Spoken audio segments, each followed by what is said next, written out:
episode 54. Today we're going to be talking about solving expensive problems.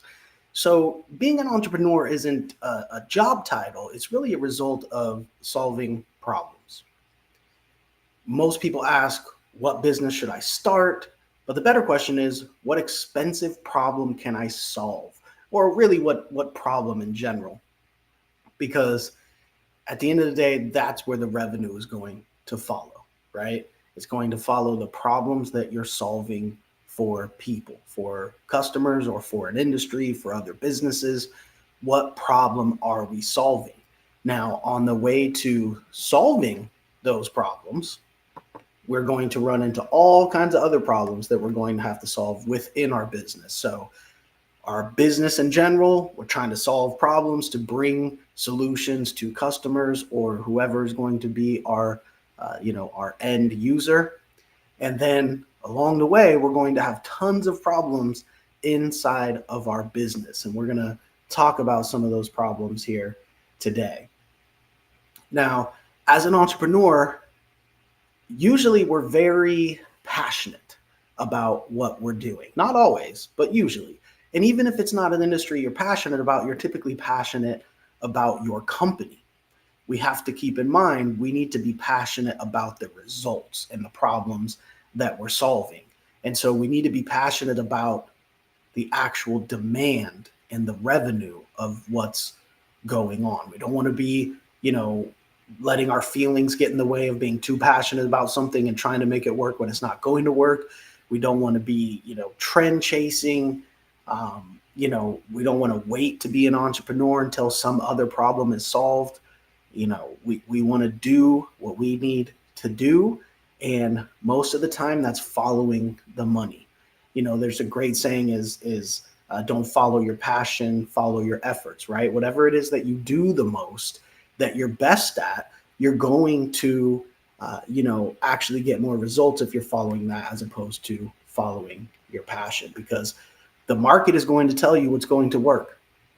And if something works and you're successful at it, you'll probably become passionate about it. That's what I've seen over and over. People will say, well, I don't know if I want to do that. I'm not very passionate about it. I can't see myself being a XYZ. But once you get into it and you start doing well at it and you start making money, you're going to definitely feel different. I mean, it was that way with me with real estate, right? That I never thought I would really be into real estate, never really wanted to. But as I started to get into it more, started to learn more, started to grow successful businesses within that industry, started making money. Whoa, now, hey, I like real estate. I'm passionate about real estate because it's putting food on the table. It's putting money in your pocket. And with real estate, for me, it was a great journey because I learned a lot. I think that was one of the things that I kind of proved to myself that I could learn a lot more, right? So I didn't get into real estate until I was 26 or something like that. And mind you, I had started my first company when I was 15. So this is 11 years of me running a business in a completely different industry, making that business into a successful, cash flowing, profitable business, but then shifting everything and learning an entirely new business. And it wasn't like I was doing that because the other business failed. The other business was thriving. But it was time to venture into something new, to add something.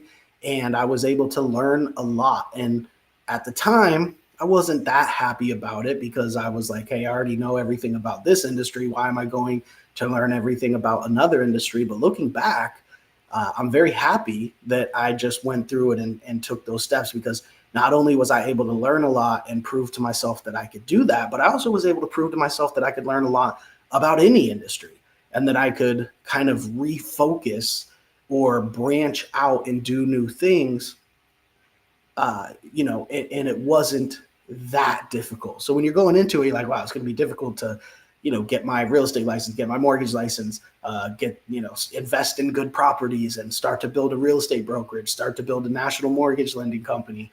All those things seemed really hard, but as you get into it, and they were hard, but as you get into it, it wasn't that hard for me to learn about it all.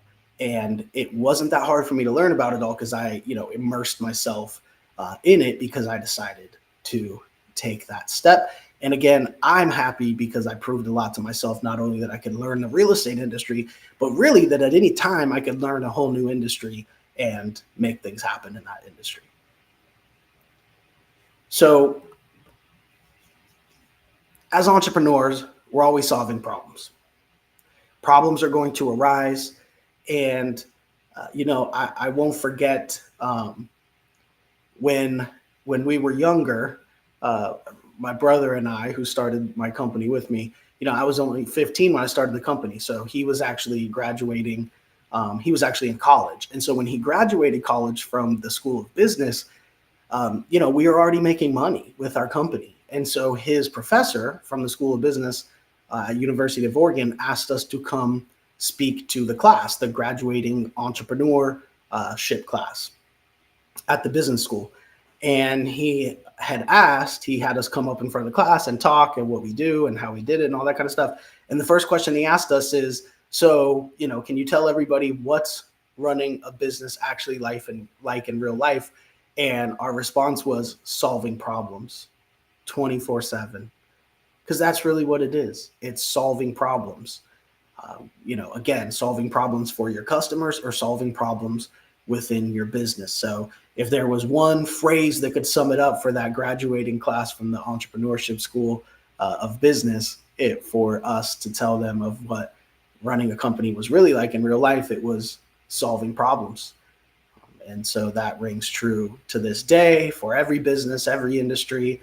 As the entrepreneur, as the founder of the company, or CEO of the company, that's what we do all day. We put out fires, we solve problems, and all the while we keep things moving in the right direction. So when we talk about solving expensive problems, what do we really mean here? We're talking about, you know, these problems that are causing you the biggest issue. So for one, reviews. Some companies have terrible reviews that you may think is not a big problem, but it might be your biggest problem altogether, because you don't know how much business that you're losing. And sometimes we do.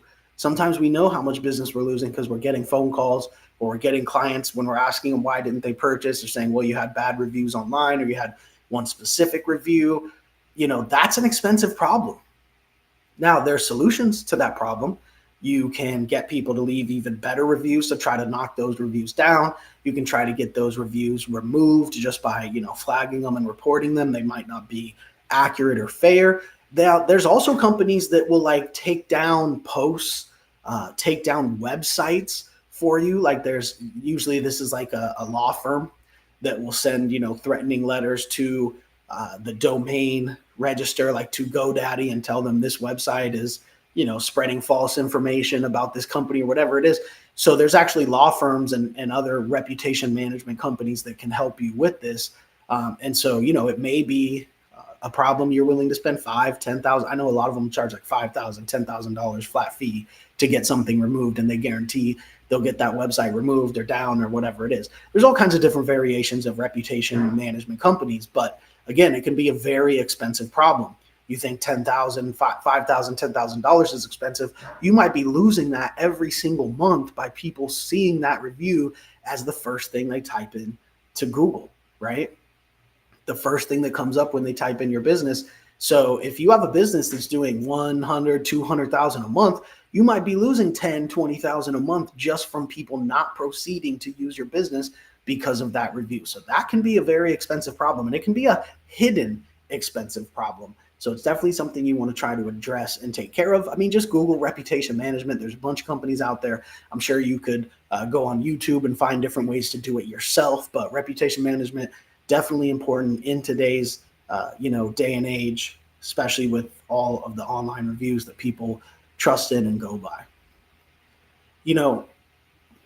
One of the ways to discover expensive problems that you can solve within your business is just inefficiencies that waste time or waste revenue. So when I work with another business and they tell me how they do things and what they do, it's pretty quick. I can kind of point some things out that are like, well, this seems like a waste and it'd probably be better if you do this. Well, that's really easy to see from the outside looking in at somebody else's company. But when it's your company, it's difficult to see these things. It's not easy. They're not glaring at you, the waste of time, waste of revenue, the processes that could be improved. And so it's much easier to look at somebody else's business, top level from afar and say, yeah, you should be doing this. And, you're wasting money here, you're wasting time there, but it's harder to do that. So we got to try to, take that 3,000 foot view and back up a little bit and try to, find that within our own business. Again, it's easier to see it in other businesses because you're not part of it. You're not in so deep, but those inefficiencies can be huge waste of time, huge waste of money. And sometimes that might even be an employee that you're personal friends with, or that you really like and enjoy, or you think they do a good job at the company, but when you actually look at what they're providing compared to what they're getting paid, it just doesn't make sense.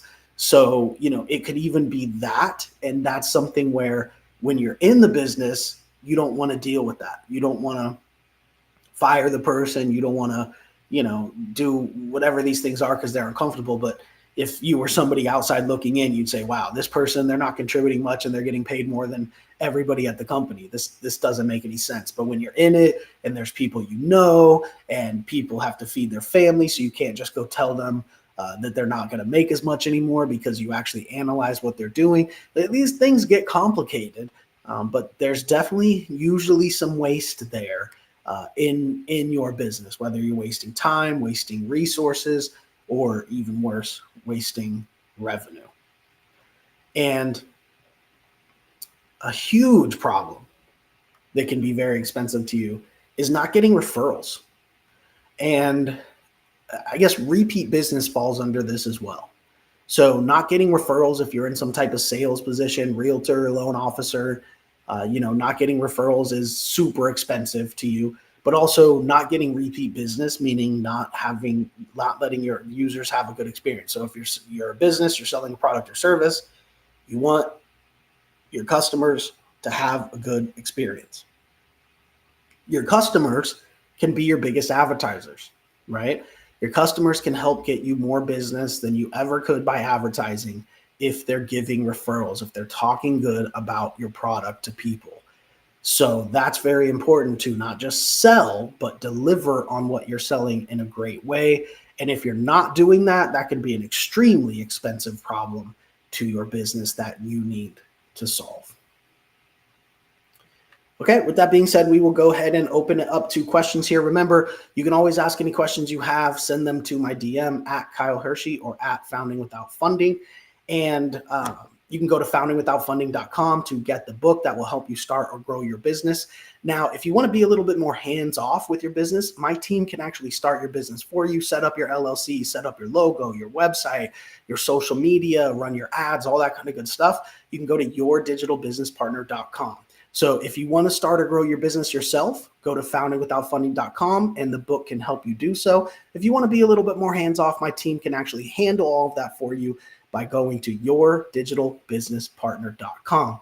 And just another quick note, remember, if you want to become a loan officer and join my team as a loan officer, you can do so by going to newmlo.com. Even if you are not licensed yet, we can actually help get you licensed and bring you on board, get you trained, give you leads so you can start closing deals. So newmlo.com. If you're already licensed, join. If you are not licensed yet, we can go ahead and get you licensed at newmlo.com. All right, so let's go ahead and get into some questions here. You can feel free to ask any questions you have in the chat as well, because we are live on all the different platforms. So a question here from Jordan. Kyle, how do I know if a problem is actually big enough for someone to pay to fix it? Well, that's a decision you need to make as an entrepreneur. I think any problem that is costing you revenue, then you should be looking at that problem first. And that includes employees, right? It includes staff, it includes vendors. Anywhere you're wasting money, that is the first step, first problems that you want to solve. Now, I didn't speak about this earlier, but vendors are a good example as well of, getting down your cost of goods sold and getting down your costs in general. If you're having a lot of trouble, you can go to your vendors and ask for A, price reductions, lowering the price, or B, if you're struggling as a business financially, you can try to work out net 30, net 60, net 90 payments with them so that you can have some cash flow without having to pay your vendors immediately. And that can get your business through some hard times. So don't forget about that as well. Okay, question from Tiffany. Is it better to solve problems for consumers or businesses when you're starting with no money? Good question. I think probably consumers. A B2B business is difficult to build, and you definitely need a lot of credibility. So I would say that dealing with customers on a lower price item is probably easier. B2B type stuff, business to business type sales is something that's a long cycle, right? Typically high price points, long cycles to actually get the deal done, large contracts that have to be signed and all that kind of stuff. Whereas if you're just selling something to a consumer, you can just put up some ads, run them to your website, sell the product, sell the service, whatever it is. So 100%, if you're starting out, I would definitely recommend dealing with consumers as opposed to businesses. Okay, Marcus is asking, what if I see a problem, but I don't feel qualified to solve it yet? I would just look it up on Google or Chat GPT and try to figure out how to solve it, ask it different ways, how you can solve it. Remember, AI is only as good as the prompts you put in, right? So prompt it a few different ways, try to get all the information that you can on how to solve that problem. And also look up if there's places that can solve the problem for you, right? Look up if there's companies that do this. Most problems out there, a company is already trying to fill that with a solution. So if you don't feel qualified to solve it yet, then maybe there's somebody out there who could solve it for you. All right, Danielle is asking, how do I approach a business owner about a problem I see without sounding critical? Yeah, good question. I think just telling them, hey, I know, it's easy to say this from the outside looking in, but I think, X, Y, Z, right? So it's not something that you're being like critical and attacking them. But I always like to preface that because it's so true that it's so much easier to look at someone else's business and say, oh, that's wrong or this should be doing it right. But when you're in it and it's your business and your head is down and you're working to make it happen, it's not as easy to see that. And more importantly, it's not as easy to execute that. So, I would just preface it with that is that, look, I know it's easy for me to say this, easier said than done, easier said when looking from outside the business. But, I recommend maybe you do this. Okay, Evan is asking, should I test my idea for free first or charge right away? Well, that depends. I mean, there's a happy medium, right? Some type of freemium model where you're kind of introducing it a little bit, but also trying to upcharge and see if you can get some people to willfully pay to upcharge so that they don't necessarily have to because they're getting some type of freemium service, but they are willing to because you're providing an extra service or product on top of that. So I would say probably I love the freemium model, and it's becoming more and more increasing, right? Because more things are, being given out for free to just try to get you hooked in or get ad money or whatever it is. So I think freemium is a happy medium there. Okay, Sabrina is asking, what's the fastest way to validate that someone will actually pay? Run ads and see if they'll pay, right? Run ads, get clients.